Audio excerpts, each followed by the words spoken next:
the 15th Annual Candlepin Bowling Championship. And competing for the $10,000 grand prize are Jim Putney of Holliston, who qualified with a 4:45. Gary Carrington of Plaistow, New Hampshire, who qualified with a 4:35. Steve Renaud of Southbridge, who qualified with a 4:33. Don Santiago of Falmouth, who qualified with a 4:25. And Paul Berger of Hopedale, who qualified with a 4:21.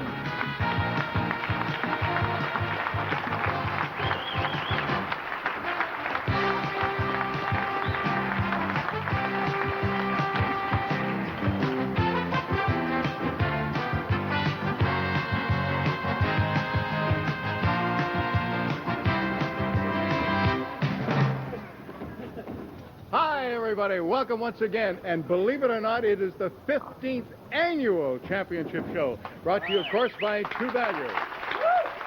We have one live show, as you know, and this is it, with $20,000 in prize money. The first one was back in 1976, Max Valentin defeating Al Gallant. But again, the prize money wasn't as big then. Right now, it's $20,000, and $10,000 of that goes to the winner. The runner-up will get $5,000. Third place finisher gets $2,500, and the runners-up of the first two matches will get $1,250. And to tell you more about how that works, here's my colleague who did a sensational job on the sports, if you were watching. He sure did, Mr. Ed Harding.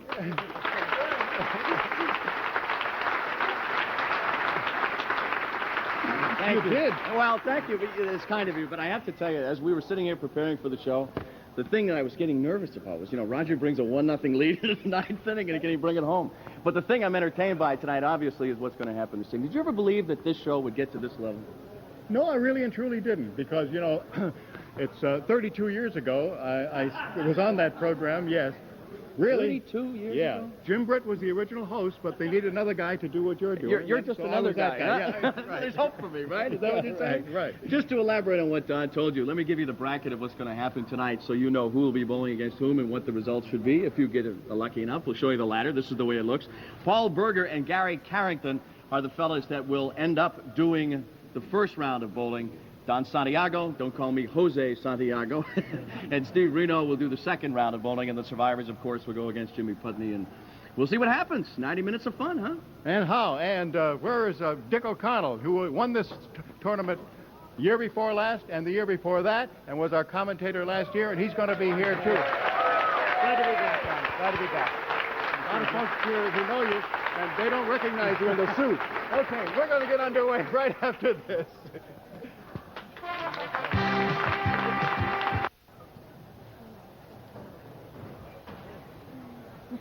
We are underway, and leading it off right now is Paul Berger. Paul was 5th seed, and he will be facing Gary Carrington, 2nd seed. And this, remember, is a 1-string roll-off. And Dick O'Connell, you know what the pressure is when you're rolling just one string. Tremendous pressure when you're only bowling one string. But I think it might be an advantage to bowl first, get up early and do it. In a one-string match like this, yeah, I'd like to get up first and try to put the pressure on the opponent myself. All right, he has a 10. Sometimes works the opposite. Spare leave left side. The 4 horsemen, no wood to help. 1, 2, 4, and 7, and no! Just a wee bit too full on that head pin.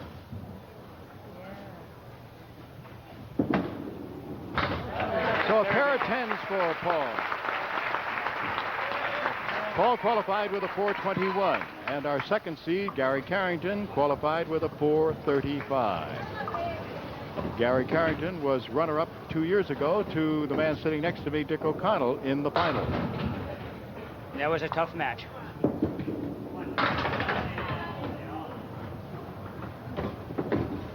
Gary Carrington is Plaistow, New Hampshire. Didn't have to come far here today, huh? Boy, I guess not. Right up the street. Right now it looks like both bowlers are pressing just to get started. Well, they're bowling in front of you, Dick, and that's pressure in and of itself. I don't believe that. Okay, 1 pin difference, 10-9.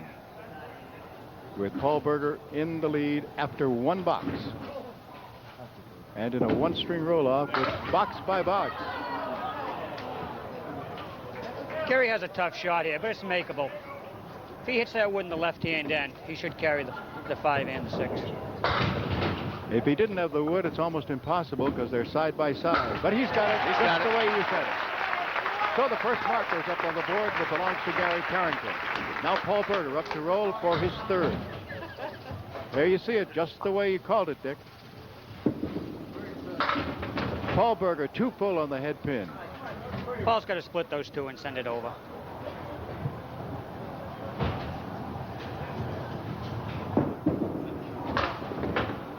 Fired it a little too hard, I think.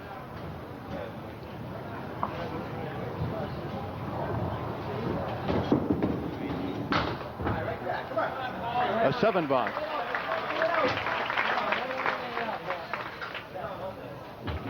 Paul knows he can't leave too many openings for Gary.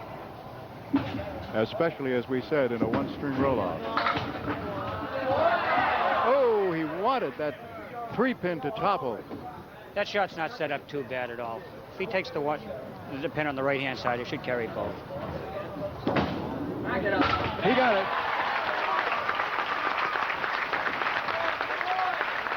And Gary Carrington comes up. Remember, he's working on a spare. It was a big box, I think, for Paul. He needed it after leaving the 7 on the other half. That was he definitely had to get a mark then. Here's the fill. This is why Gary is so explosive. I was just going to say a typical Gary Carrington fill on a mark. He has a shot at marking again. Yes. Plowed it right out. 2 in a row. And remember, the bonus money is the same as it is on all of the other noontime shows. That is, 3 marks in a row. Any combination of strikes or spares in the same string will establish a bonus of $50. Each subsequent consecutive mark in the same string, $50 apiece, as long as he can keep it going. Once again, he gets a good fill and leaves a spare possibility. Yeah, all he has to do is just split the 2 pins in. The third one should carry automatic.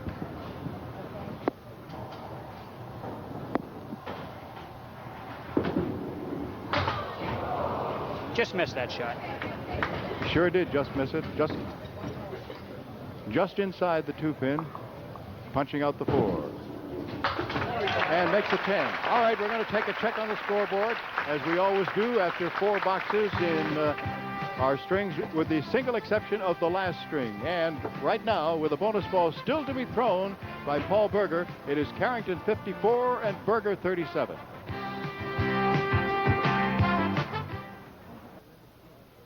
Paul Berger about to roll a bonus ball. Spare in the 4th. Looking for a big fill. Well, there's that tough diamond. That's very tough lead there. How would you play that, Dick? Yeah, you got to split the 2 on either side. Just hope you get the back one like that. Like that. Just like that.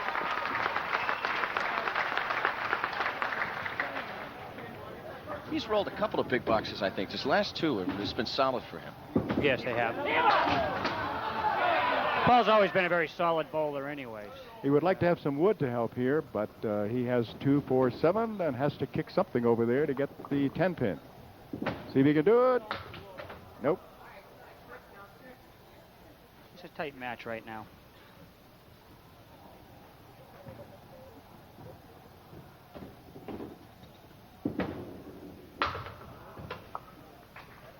The corner pins are still standing, so it's an 8-box. Now Gary Carrington coming back up again.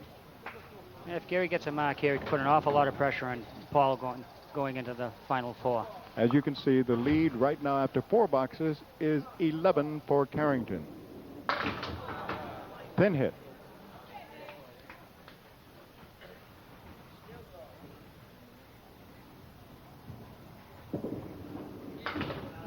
Excellent try. Gary wants to get at least a 9 out of this box. And it appears that he will.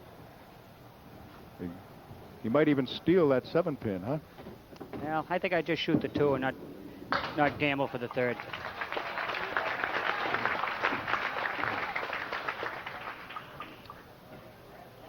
Now the lead down after 5 boxes to 4.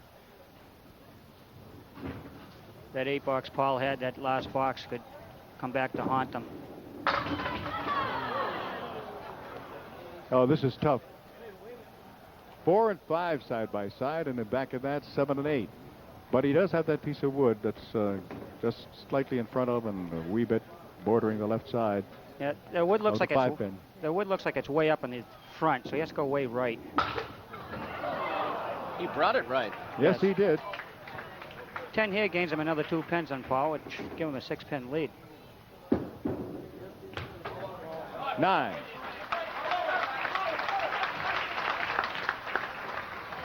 After 6, just 5 pins separating the bowlers. Now Paul Berger, is it going to be? It's rocking back and forth. It's gone. It is a strike. That's the ball Paul needed.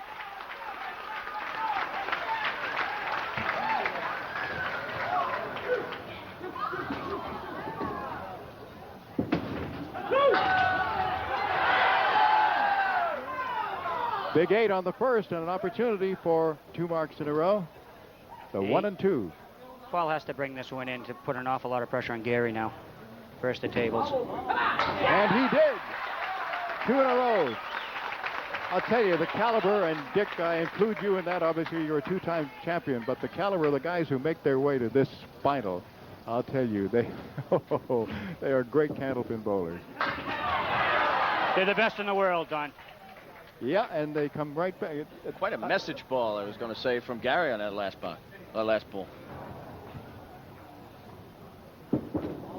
Oh, rarely see him do that. Rarely.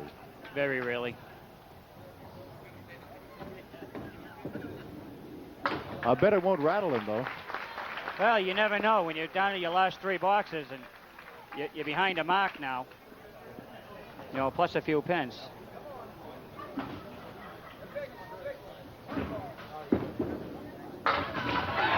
He come right back, though. Yeah. He answered the Not call. down a mark now. Looks like we're going to go right down to the final 2 in this string. Paul Berger. And Paul has 3 marks in a row for one thing, but he has put enormous pressure right now on Gary Carrington. He sure has. And the final pin going down is the 4-pin. All right, first bonus ball. That gets him 6, and he has diamond to work on. Well, Paul made this earlier today.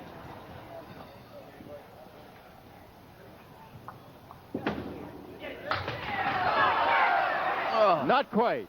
Oh, did he want that one?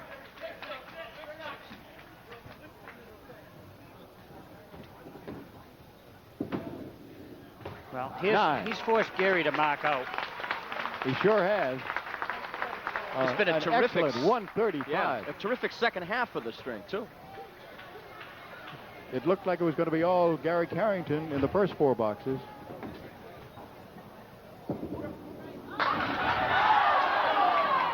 And Gary almost put 2 strikes together. Gary has an awful tough piece of wood sitting there in front of him. At our angle, we can see the pin, but where he is and the way he throws the ball, that wood's in his way. It sure is. It looks like a roadblock from where he is. He has to catch it way up high.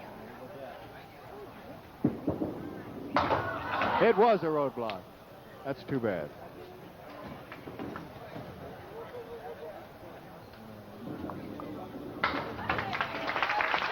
Well, appears Gary needs a double in the end now. He sure does. Down 25 pins. Around needs 25.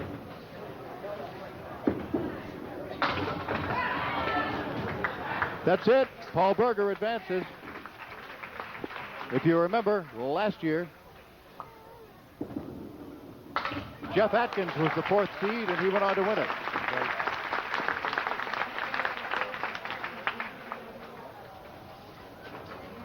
Paul made a very good comeback in the last 4 boxes.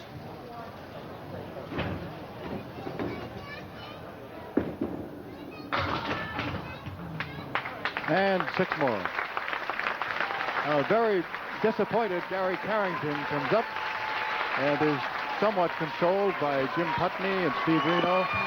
And Paul Berger receives a handshake from Don Santiago. They will be next up. Don Santiago facing Steve Renaud right after this.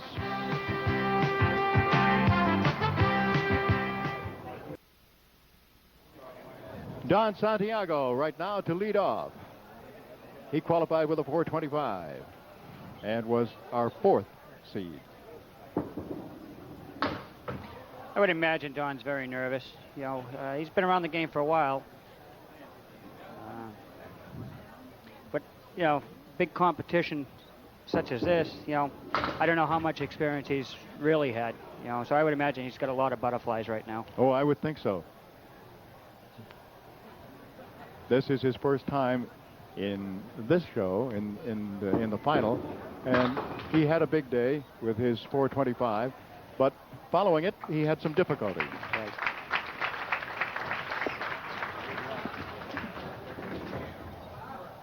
He had some difficulty in the first box, too, with a 7. But remember, we just saw Paul start slowly and finish with a bang. That's right. Yeah, it's getting rid of them first 5, 6 balls. It gets rid of the butterflies. He got a break there as the 5-pin went down, leaving a triangle over on the right.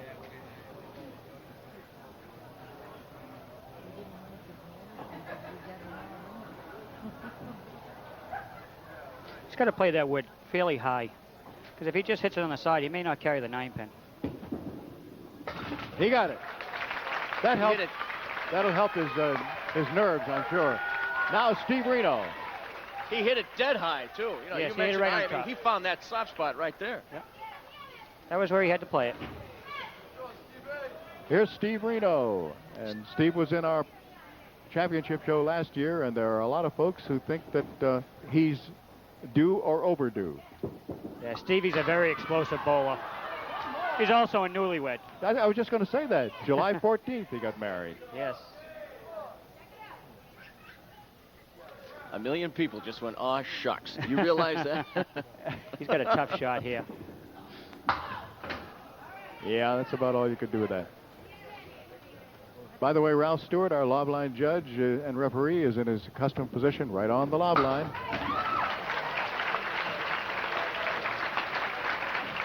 And our alternate referee, assistant referee, I guess we might call him, up and back is Don Riley tonight. He's also a coordinator. And Tim Michelle is our statistician. Steve Renaud. I bowl with Steve up against the Canadians every year, and he is just unbelievable when he goes up there. Last year he had the highest average for the week. Very fast, very quick bowler. Not quite. I mentioned Don Riley.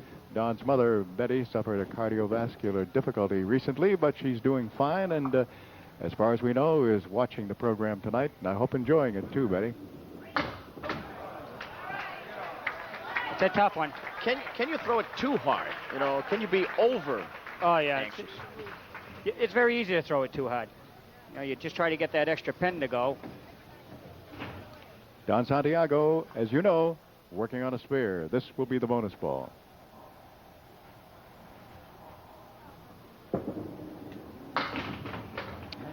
Just off the head pin. Yeah, and maybe got more than he thought he was going to get. Makeable shot. Split the 2 front ones, and maybe he'll carry the 7-pin.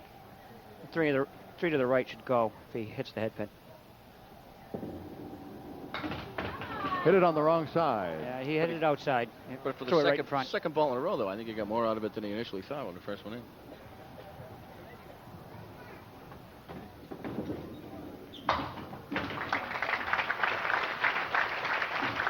Well, if he wants to throw some pressure on Stevie right now, he should hope to get a big box right here. Maybe get a mark. And that's put a lot of pressure on Stevie.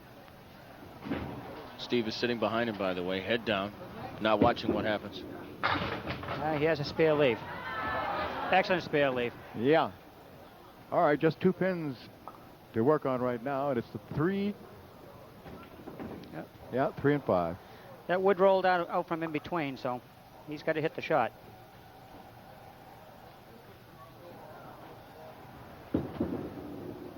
Oh. No, that's one you've got to make. Yeah, you have to hit the front one.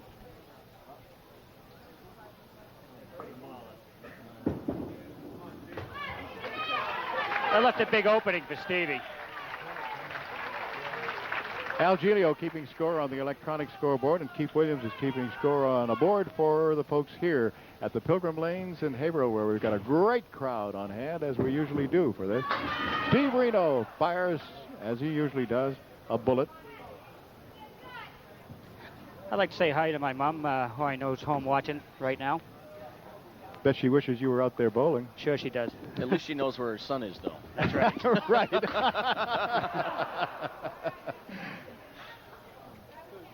Stevie hit that shot good. I'm surprised it didn't carry.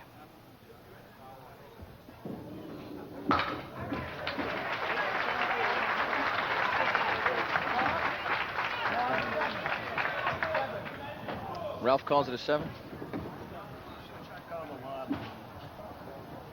There was the Yep. second shot was a lob. We couldn't hear it. No wonder, because as I said, there is a big, big crowd here. Yes, a big, big lob is right.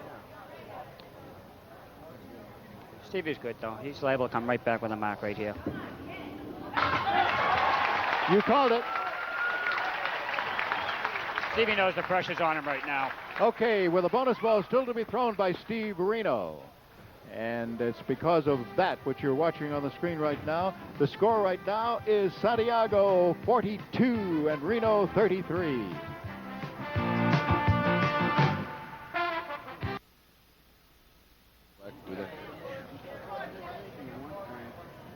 Okay, Don Santiago. This is the 5th box of their one-string roll-off. Don's left with a very tough leave here.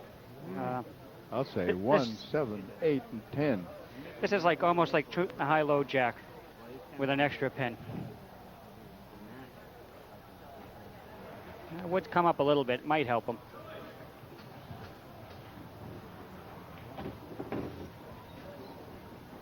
To the point in the match where each shot is lined up a little longer. Nope. And of course, the pin he had to get is the one he missed. Don's been off the head pin the last couple of three boxes now.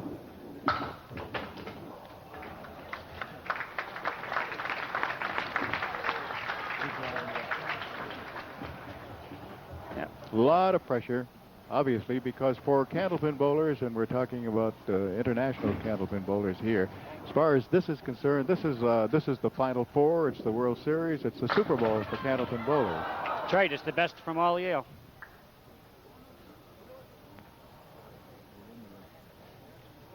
These guys bowled hard to make it to this show, and that's right. It's only 5 make it.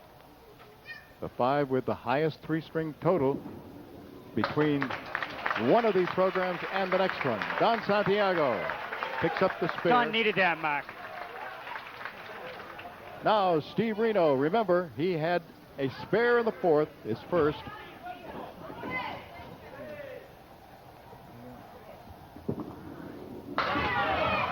Seven and spare leave.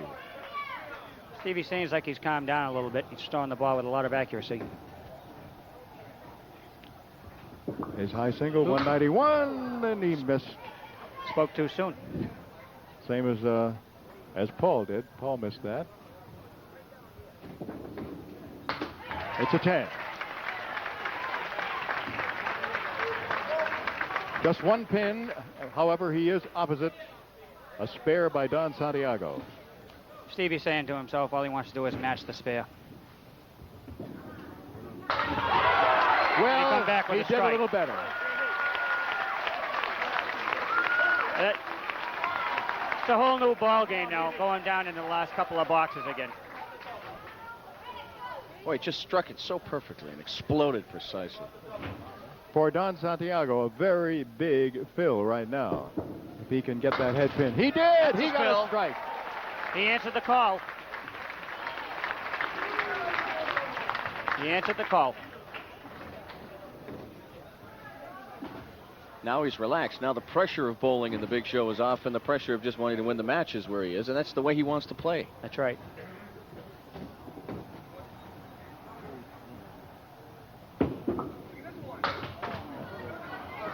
Just off that head pin again. Yeah.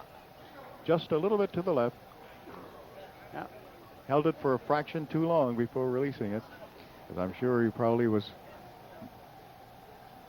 going for a pocket, and he got a pocket this time, and he comes up with a spare. Very good shot. Don just reversed the pressure. Well, it was a great ball because as he was leaving, it didn't look like he would give the mark in the box.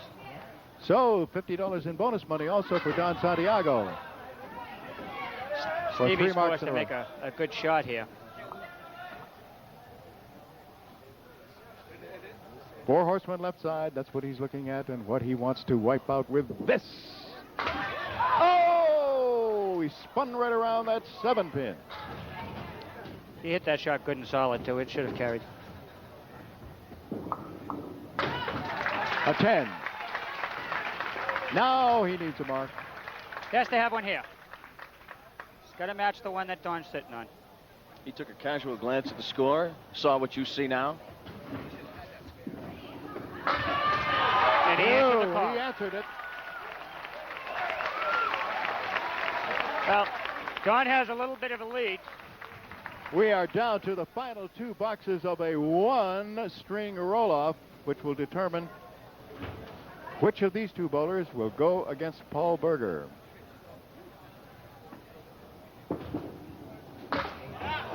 Now, Did he open the door? he left the door wide open for Stevie. A punch out. Half Worcester left, just 2. That's the fill. It's only a 14-pin lead with Stevie working on a strike, and he looks like he's going to have a bad box here. It does. Looks like he'll leave 3, I would think. He did. So it is a 7.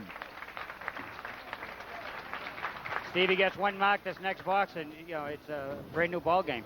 Stevie will be up a pin. Or be a 1-pin difference. 1-10 going in for Don Santiago.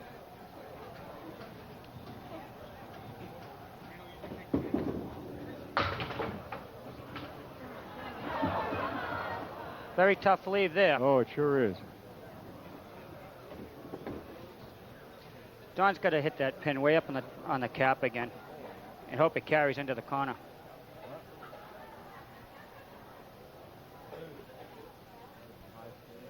Maybe the ball will hit that other wood to the left. Boy, he tried. I'm surprised the 9-pin didn't go. He hit the shot excellent. He sure tried. He's All right, gonna it's finish. going to be at best a 10 box and a 120. His league average is 123. Well, Now you got to 120. wonder if that last finish, the last 2 boxes cost him the match. well, Stevie's got to answer the call now. He needs another mark. All right, he's at 89 through 8 and 2 bonus balls. And he needs a 121, as you know. First bonus ball. Leaves him a split. We're going down to the last box. Stevie wants these 3 plus a 10.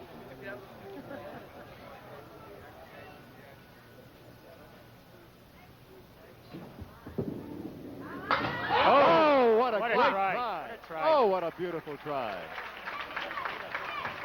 If that had ever gone, what a roar.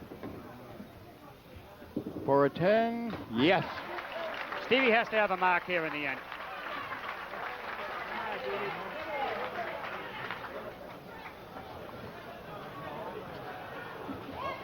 He does need that mark to win. You see the 2 pins separate the 2. Needs a mark. Oh, it's not going to be easy.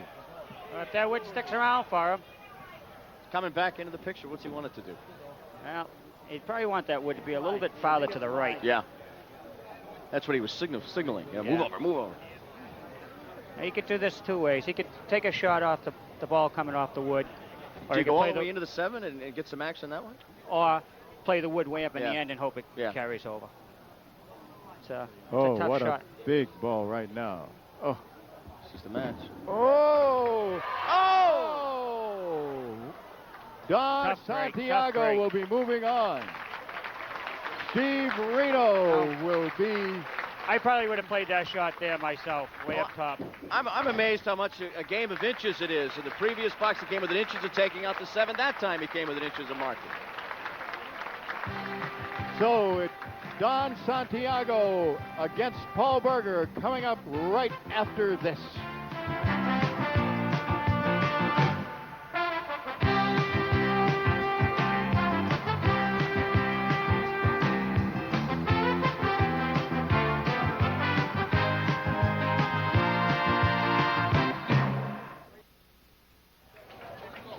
Now we move on to the match between Don Santiago and Paul Berger, and because Paul Berger had the higher of the 2 scores in the opening matches, he will be in the second position, or the position we ordinarily reserve for the defending champion.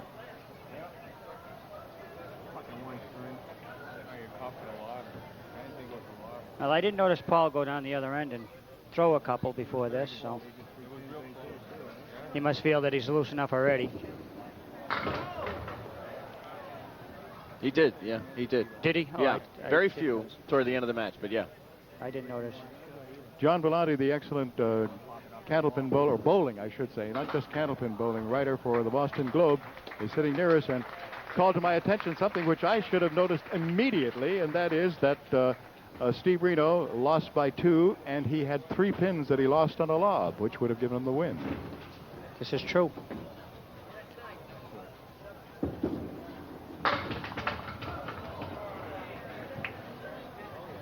Don's still just missing that head pin. It's still there, along with the 9 and 10. Hits the head pin here, it should carry. Wood looks pretty good to take out the 9 and 10. Just like you drew it, Doctor. I'll say. All right, Paul Berger. That's the bracket in front of you. Berger and Carrington, Santiago and Renaud started in the quarterfinals. Now the semifinals, Berger and Santiago, and here's Paul Berger. This is the match to find out who will go against top seed Jim Putney in a 2-string final. High-low jack type. And I got to tell you, Don, that when I was in Toronto with the Red Sox the past couple of days, Joe Morgan was curious as to whether I thought Putney would or would not win tonight. So he's a devoted follower of you and us at Candlepin Bowling. I'm not surprised. From what I understand, Jim Rice likes Candlepin bowling also. That's right.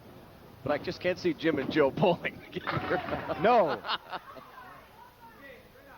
Paul Berger with a triangle to work on the right side. Oh, Good did try. not get it. He thought he would.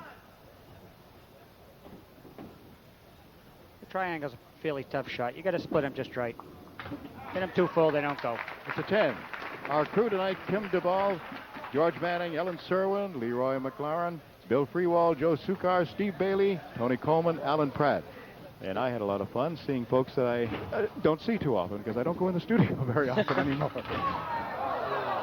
Don Santiago with a big 9, Phil, and the 7-pin alone. You mentioned the name Leroy McLaren. He would just as soon be bowling tonight as running on the crew, you know. How true. As you notice, when Don hits the head pin, he has a very explosive ball. And he makes it 2 in a row. You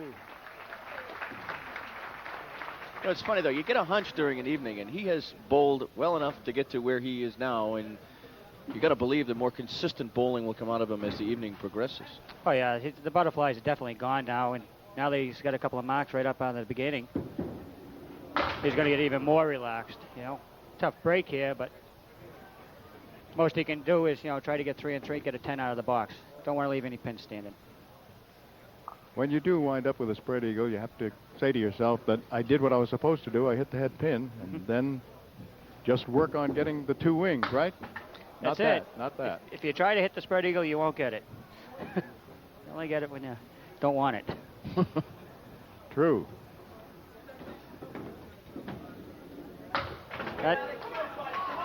Not going to work taking them out one at a time. You know? No, 6 boxes is a tough box.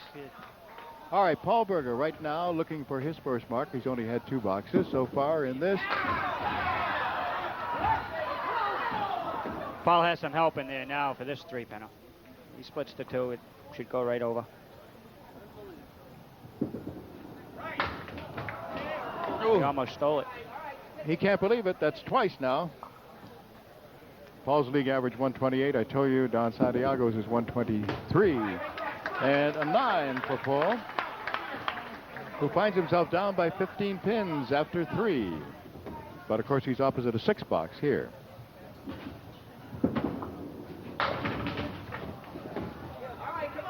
Well, it looked like he pushed that ball a little bit.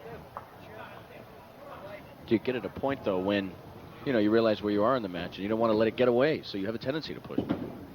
Oh, And then yes. you come up with a big ball. He needed that shot. Once again, we'll take a check on the scoreboard as you look at the replay of a super spare that was made by Paul Berger. He has a bonus ball to roll when we come back, and the score with pins down right now is Santiago 48 and Berger 37.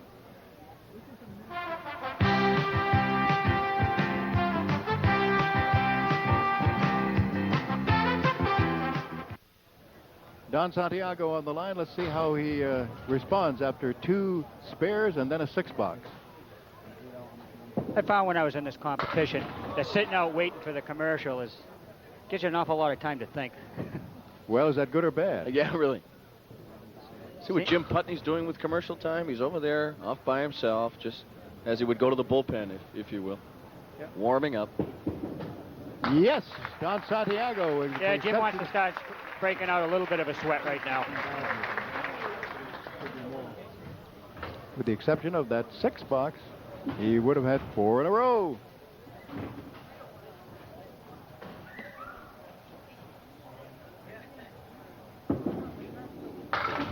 Just missed a head pin Yeah. to the left. He's got to go for the cluster of 4, splitting the 1-3.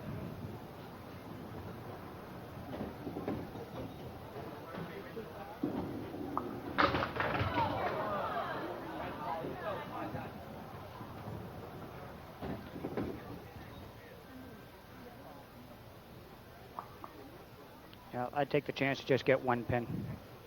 I think I'd leave the wood alone. Well, all right.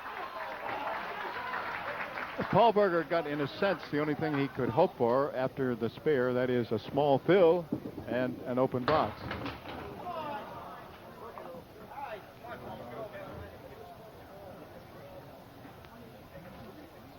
Five is his fill, and yes! Got him! Excellent shot. The 4-7 went down, as you'll see in the replay. Watch now as a dancing piece of wood comes across and gets it. And he has 7 on the fill on the next one. Paul's getting a lot of action on the quarter pin there.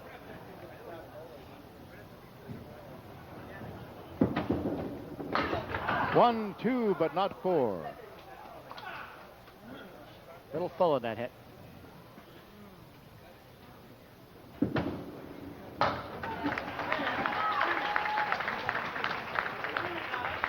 After 6, only 2 pins separating our bowlers. 71-69, and Don Santiago in the lead.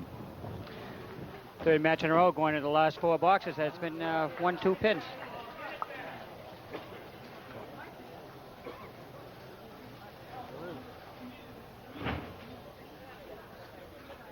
Fifth seed, Don Santiago, who's surprised by defeating Steve Renaud.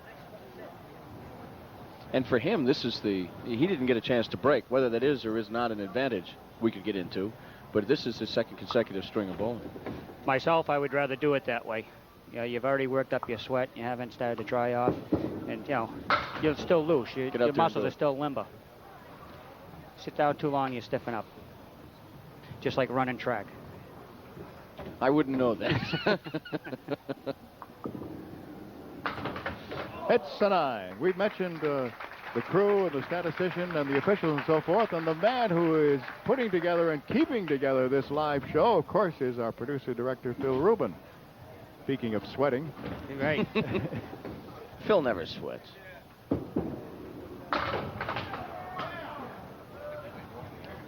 Now, not a very good leave.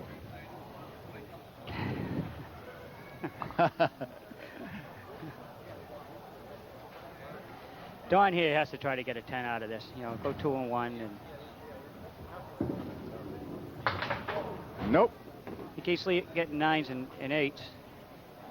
And Every ball Paul throws, he can gain pins with a 10.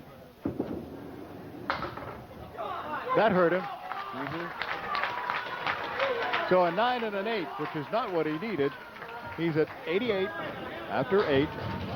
And Paul Berger right now in the completed boxes down by 2, but with an excellent opportunity right now to take the lead. It's that front one fairly full. It should take out the 10.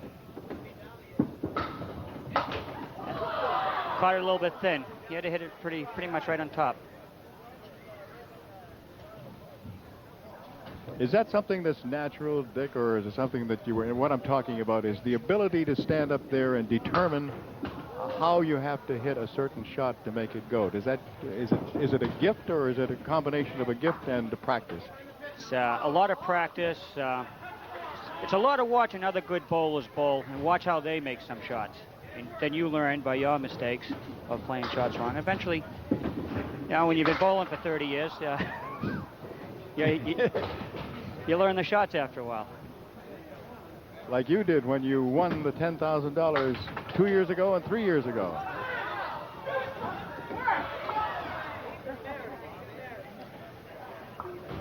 $10 here gives us an even game here. And he did. Got it. Okay, going into the final 2 boxes. They are tied. Well, myself, I'd rather be sitting in Paul's seat right now, waiting to see what Don's going to do. You see 8s across the board with 2 boxes left. Ignore what you've seen and concentrate on what's coming. Oh, Don big needed that ball for Don Santiago.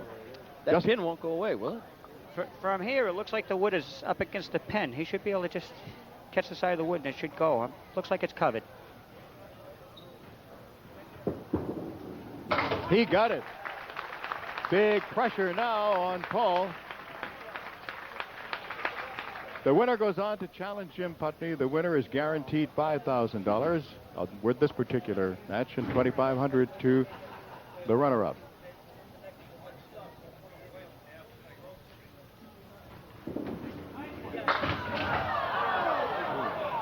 Big Phil. Even if he just gets a 10 here, he had a good fill. And if he gets a 10 here, he's going to force Paul to get a real big mark. You know, spare 9's 10. You know, if he gets a 10 here, is what Paul's going to need. Very capable of doing it.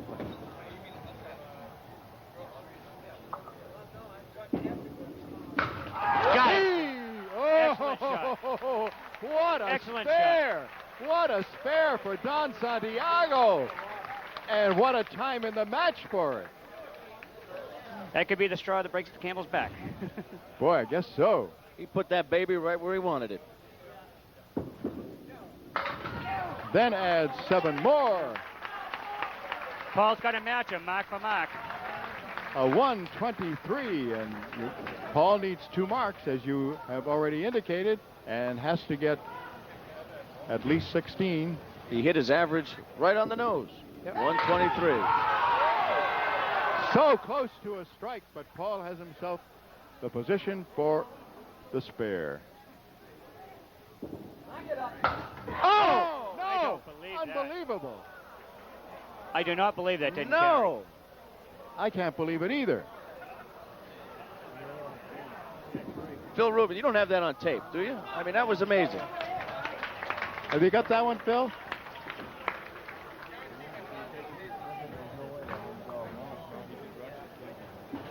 Okay, now Paul, final box. That is it, and Watch it again. This was the turning point of it, you know, right at the end. one piece of wood went one way, one went the other, and the pin stayed up. And the ball went, you know, vertical to the pin up. Just amazing. And in a surprise, Don Santiago, the 5th seed, just as Jeff Atkins did last year, moved up through 1, through 2, and now goes into the final. He'll be challenging Jim Putney, our top seed, in a 2-string final match after this.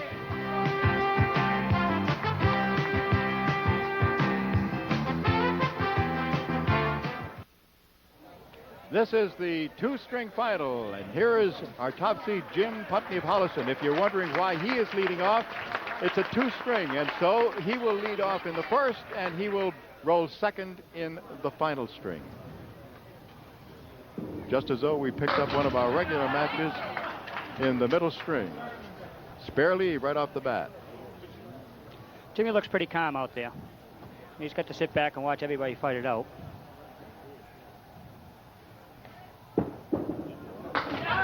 And he starts with a spare. League average 128. High single 200, high triple 465.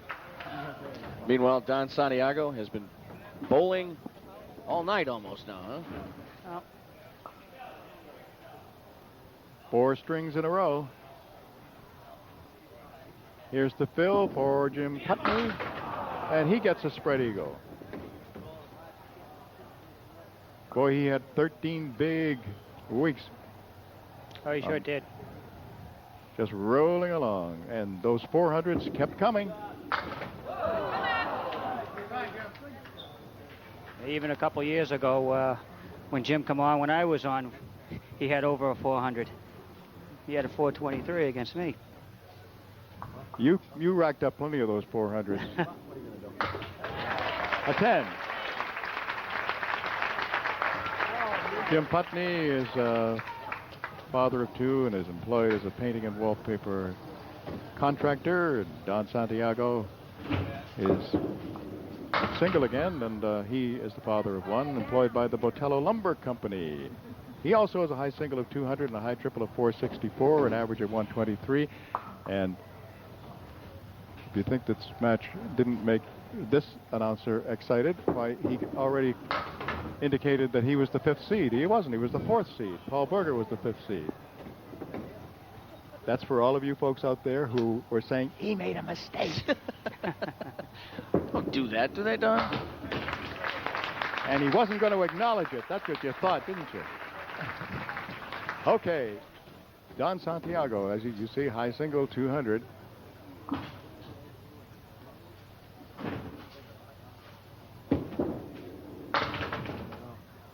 Just missed that headpin to the left again. Yeah, and that's where he misses it, to the left. He's got a shot here, though. He's got to hit the headpin to the right-hand side. Hope the ball carries into the wood.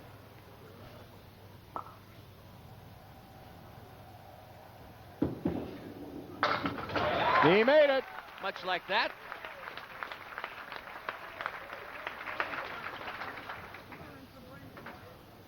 Pretty even game after 2. Nice shot, and opportunity to see the replay to see how they do it. Jim Putney. As soon as he released that, he knew he wasn't going to hit the head pin. He flipped it right just as he released it.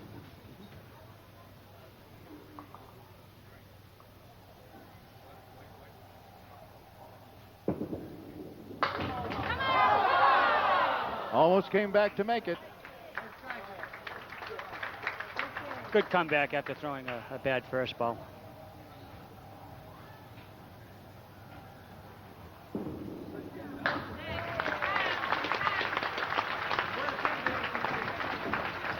Boy, I tell you, I love this game. I'll tell you, and I appreciate the skill that's involved in it because I don't have it. But I can appreciate what you guys do. You can double that for me, Don. Oh, man. Those skinny little pins, that small ball, 60 feet away. Just amazing what can be done.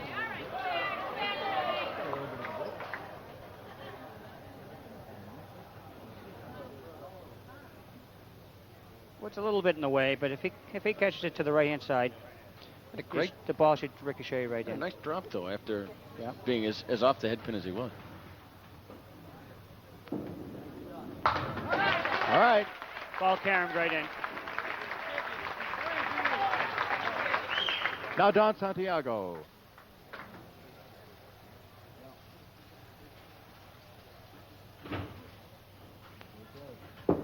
On his spare. Oh, big nice Phil. Ball. Nice ball. Big 9.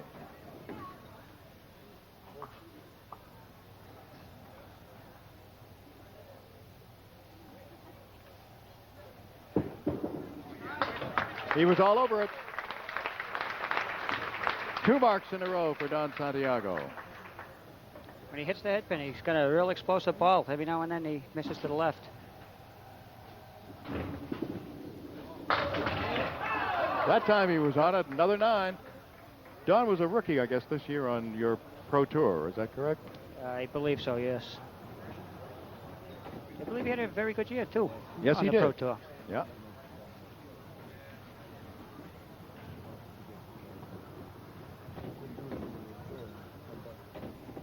For another, yes, he's all over that one. And he has 3 marks in a row once again, and we're going to check on it, as we always do after 4 boxes, with the exception of the last string. So, in pins already down, it is Santiago 58 and Putney 44.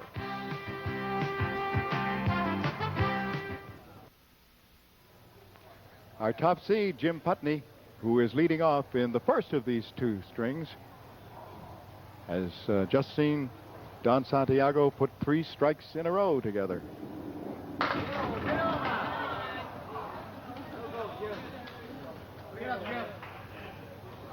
Jimmy's got to go down the corner there. That wood, he's got to almost hit it on the stripe. Hopefully he hits that second wood across the alley. He'll take the 2 in the corner out. That was it. That was an excellent shot. And the beauty is for Jimmy, too, unlike the first bowlers we saw earlier tonight who were bowling 1-string roll-offs, he has the benefit of a 2-string total here. That's right. So, you know, he can be a patient bowler and still play his game. Well, in the 13 weeks, I'll tell you, he was very patient. He never lost his cool.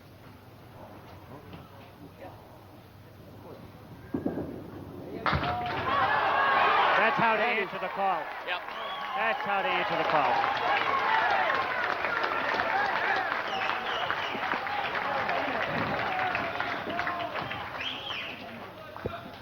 A commercial, he got to sit and think a minute and come right back. With 3 consecutive marks. Mm-hmm. Now, Don Santiago. Boy, he got some action that time, didn't he? The only way to make this shot really is to catch the 5 pin way to the right and hope it carries over to the 7.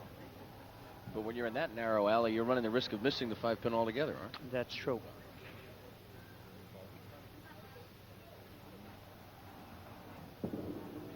Caught it. Whoa, baby. Or you can hit it. But the only way you can make that shot. Well, you can just see how narrow a corridor it is. But you have to be aggressive if you want to be a champion.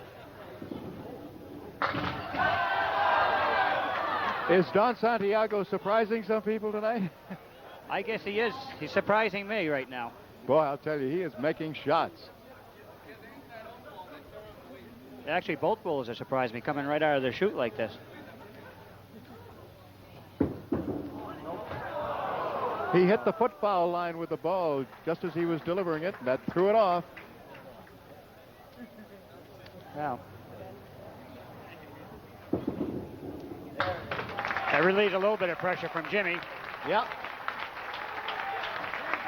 Don Santiago picked up in his first match $50 in bonus money and added another 100 here. He's got $150 in bonus money. But, of course, the important thing right now is that he has at least $5,000 and has a shot at the biggie, the $10,000. Jim Putney right now. Is he going to get this pin? The crowd here is certainly trying to help him. The pin moved but didn't go over. Myself, I would hit that wood right on the cap on the left-hand side there. He's got double wood there, and it might just send that 2 pin right over. Sent it over. Sent it over, but not the right direction.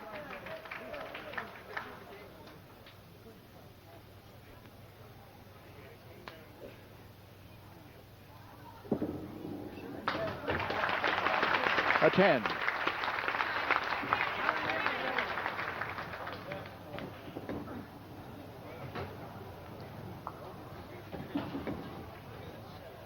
Five-pin lead right now for Don Santiago, and Jim Putney has put only a 10 at the moment on the board.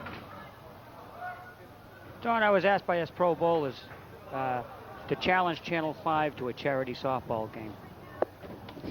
Yes, well, yes. You know, gee,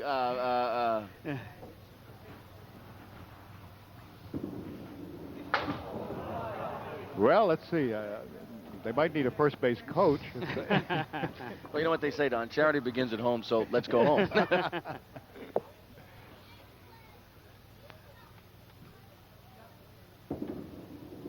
Oh, nice What a shot. Nice 10. We've seen just how sophisticated the skill levels of these bowlers are tonight. Both guys with similar shots in different situations, obviously, but nonetheless similar shots. Now Don Santiago. Oh, he's getting some action from the back. Now, he's got to hit that pin pretty solid. Otherwise, the pin's only going to go straight to the left, and the ball's going to go straight back.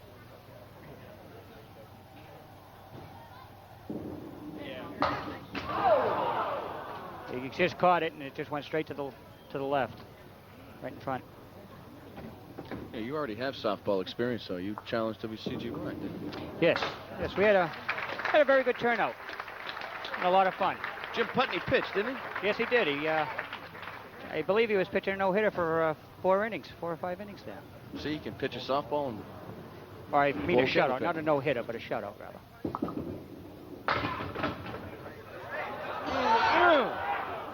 Get some action from the back again. Boy, I guess so.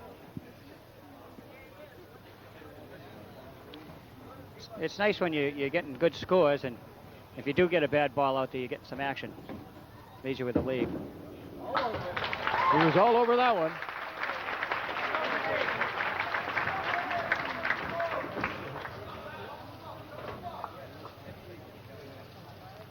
Two more boxes, but of course, a final string to follow.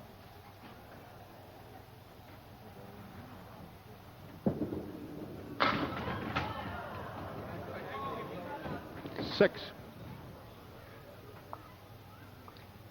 Just got to shoot the triangle and pretend the 7's not there. It's hard to do. But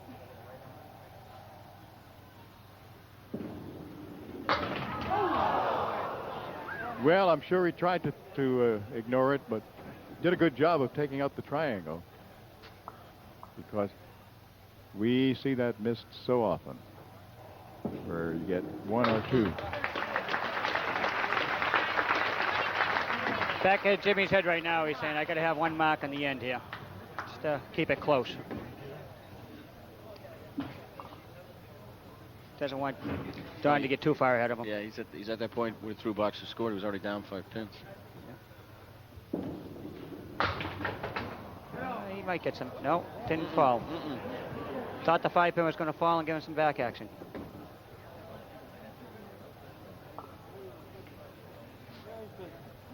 One of the few times that he missed the head pin. It's a very makeable shot, though. It's got that wood in the back that could possibly roll over and take out the 7 if he splits them. It did. That's not the way he wanted to finish this first string, especially knowing that Don Santiago has a spare in the 8th.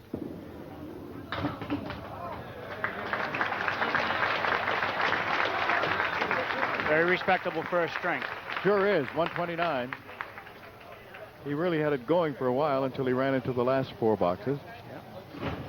They're not bad boxes, you understand, but they're not what he wanted. No, he didn't have a whole lot to shoot at. If you've noticed, Don has gotten stronger. He gets 7 more as the evening has gone on.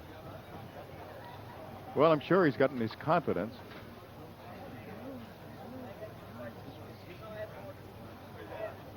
He's already knocked down 122, went from 120, 123, and now. That's a big miss. Yeah. It's his second one this string.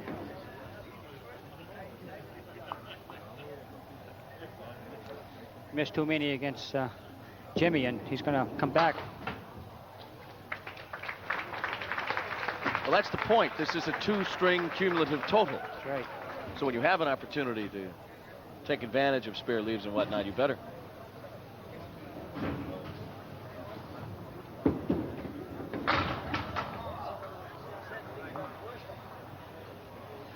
tough leave. Sure is. No wood. Got to shoot the 3 pins on the right-hand side and hope that 3 pin comes over, takes the 5 and the 7 out.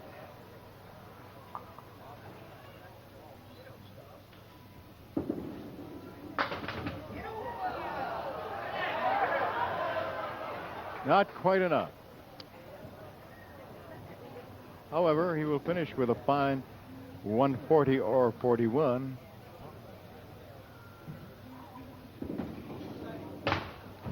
$140. So the first of the 2 final strings goes to Don Santiago, 140 to 129.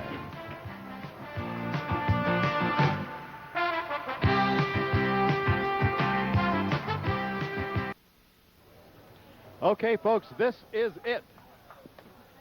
And Don Santiago will lead off in this final string. He leads by 11 in the match.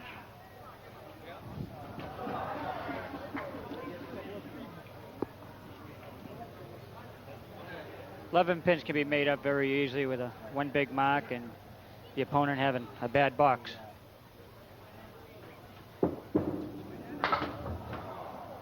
This could be an awful tough 10. That wood's not sitting that pretty there. It's way up at the end of the plate. Got it.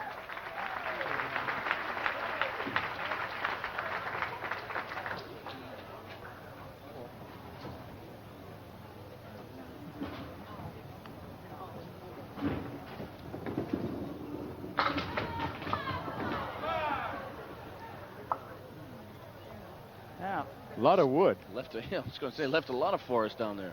That piece of wood over there on the right rolls back into play there. Then again, the piece of wood over by the 7 pin doesn't look that bad either. It's got an awful lot of wood. I think I'd shoot the one right in the middle, though, right on the stripe. Have that one go take out the 10 and the ball hit the rest of the wood.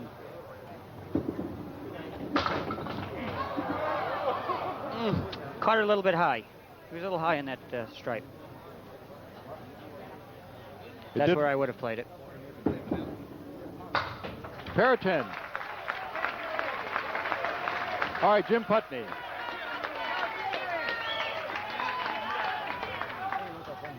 There are a load of some of our very best candlepin bowlers who are here in person tonight because I guess you guys, because you travel all around on the Pro Tour and because you go to Canada and so forth, you really root for each other. Yes, we do. You know, we're all friends on and off the alleys. I mean, we play ball together. You know, we'll all get together, do any type of charity that people ask us, and we have a good time. For a spare, yes.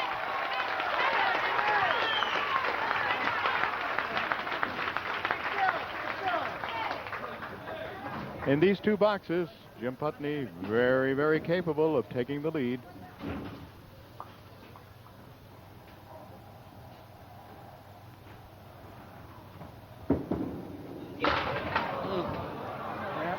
Not that way. He's just got to keep his head and get a 10. Just match up the 10s here, and he gained 5 pins. We're to a 6-pin match, which is still only 1 mark. Now he just got to concentrate on getting the 10.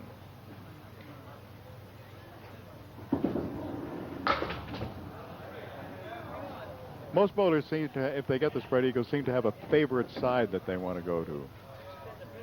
Is that true? If you look at just at the spread eagle, yeah. If you look at like at a 3 and 2, it doesn't matter which side, really.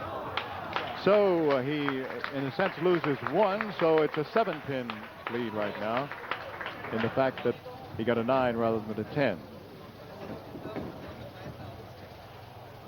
This is the final string. This is the one that determines which one of these men gets the $10,000 first prize in this, the True Value Championship. It's our 15th live championship show. The first 7 were just 2-men affairs. And then in 1983, we went to the 5. Nice shot. Big hit for Don Santiago. Nice shot. Don Santiago's been bowling with us most of this evening. And I just continually amazed that his arm has gotten as loose as it has and is still as accurate as it is. Well, you have to understand that most of our competition is all 10 strings. So, you know, he's bowling 4 strings tonight, so he's really still just loosening up. True. 8 is the fill. Let's see if he can make it 2 in a row. 1 and 3, yes. He's putting an awful lot of pressure on Jimmy right now. You know. Well, you talk about a baseball pitcher who tires after throwing 100 pitches, and granted, it's a far different velocity, but nonetheless, you're talking about a man that's rolled through already, what, 120 balls already, and he's into this one.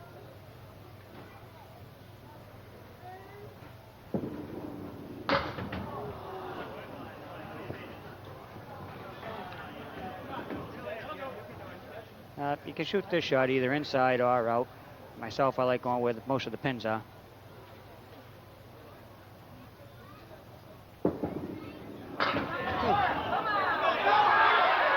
Oh, baby. Got one of the 2 to topple, but it didn't hit the one that he wanted. Got a lot of wood in front. 10. Down by 15, and opposite, another spare. This being, of course, the final string, I would say that after this box, depending upon what Jim Putney does, he's got to start maybe getting a little nervous. I don't know if necessarily is nervous. Could be thinking a whole lot more. No wood to help. 4 horsemen right side, and the tough shot, of course, because he has the 8 pin. He hit that shot good. It's a funny part about this game. Hit it one day and it goes, the next day it doesn't. He was in another world during those 13 weeks, it seems. No, he's that type of bowler to, you know, answer the call when he has to. This match is far from being over yet. So take a look at the scores, and remember, this is the final string. And you look at the man who so far has led the charmed night, Don Santiago.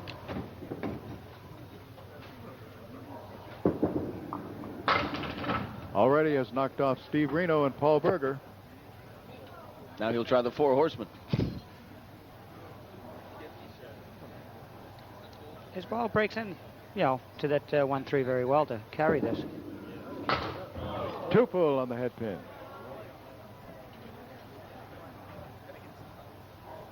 He didn't get the bonus money, but the bonus money was not what he's thinking about. Yeah, he just wants to win. An 8. Maybe a little open to the door, just a teeny bit. Just a teeny bit. 22 pins, still a lot of pins. Uh-huh. Oh, baby. The door just closed again for a 10 while. more like that, are, yeah. Every time Don gets a mark, he forces Jimmy to get 2. And time simply is running out on Jimmy. It hasn't gone away yet, but it's running out. 6 boxes to go. Jimmy's got a shot here. Right Go edge. right at the 8 pin, catch the wood. Ball should take the 8. Wood should take the 7.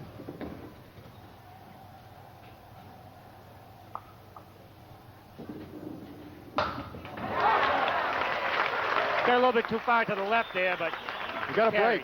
The wood took them both, but he'll take them both. that's right. It all looks the same on the paper. Uh-huh. They're all line drives in the box score, You right? got it.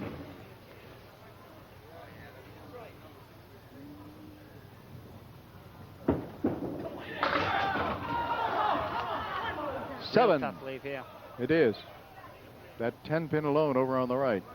And none of that wood in favorable position, unless he can get something to bang off that sidewall. That's the only thing he can do is just try to bang the wood and hope something happens off the wall.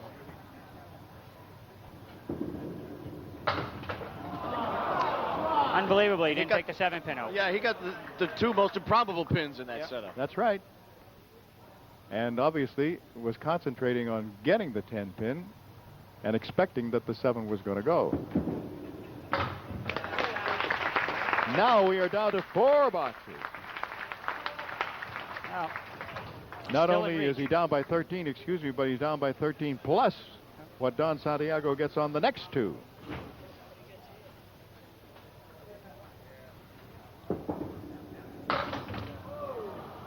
Now, All right, first ball gets him 4. that's not what Don wanted to see here. Don would have liked to have gotten a nice spare leave and got a good fill on the strike. See what he does with the spread eagle. Chopped out 2. Now he has to go for the 3 on the left. And he filled his strike with a 6. Right.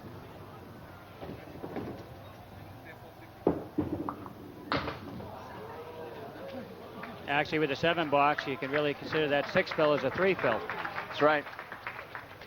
And what you have through where we are right now is an interesting finish setup. Right. Plenty of room. This is not an easy spare here. He has made this tonight, I believe. I believe he made it the first match.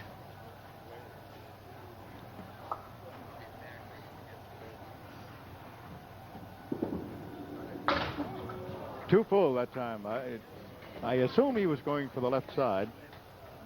Try to have the ball diverted over to get the 7, but I don't know.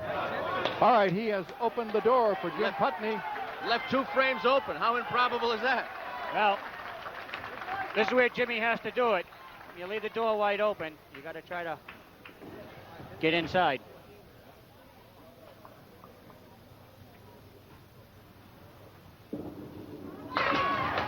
Too full on the head pin. Jimmy throws a type of ball that can kick that right over. That wood will also help him. Help it. If he hits it outside, it will help it come off the wall, maybe across. 2-4 to get 6-10. Nope.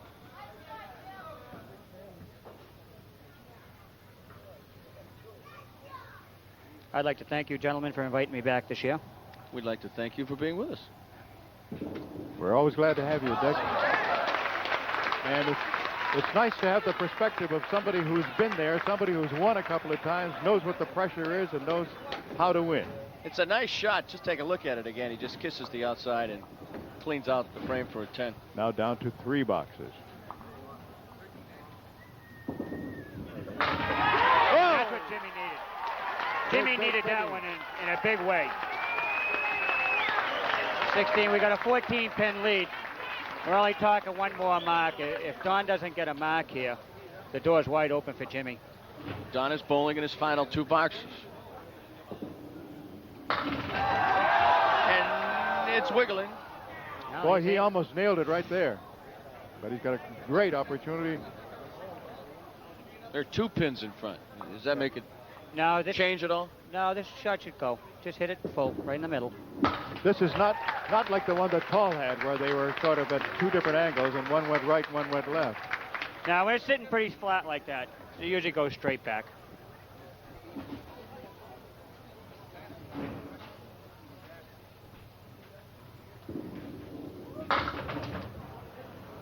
Now, 5. still leaves the door wide open. And Jimmy Putney is sitting down, fingertips touching each other. He will see what Don Santiago will finish with. He knows what he has to meet.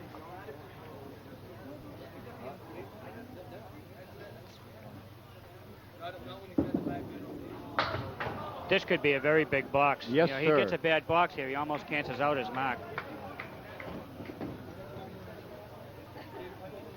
If it's under 20 pins with Jimmy getting up working on a strike.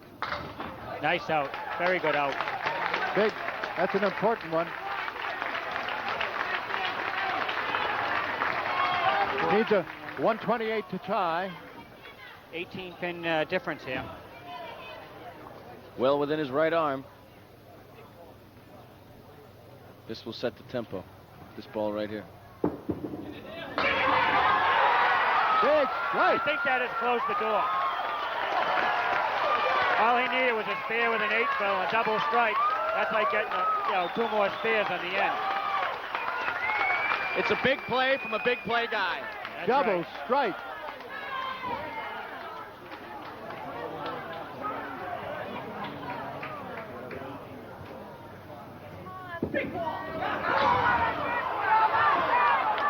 Okay, that gives him a fill of 18 on the first of the strikes, the one in the eighth box.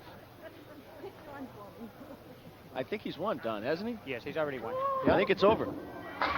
Yes, it is. That does it.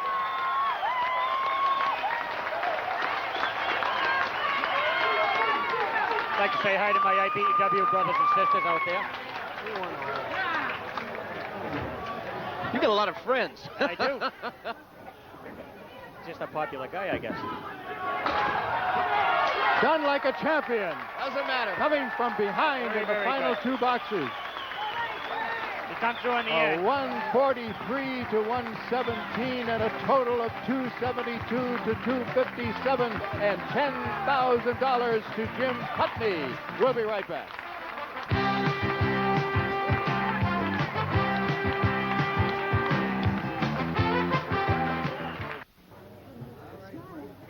What a finish, huh? Ralph Stevenor from True Value is here to present the trophy and also $10,000. Mr. Putney, congratulations on your performance today, which is outstanding.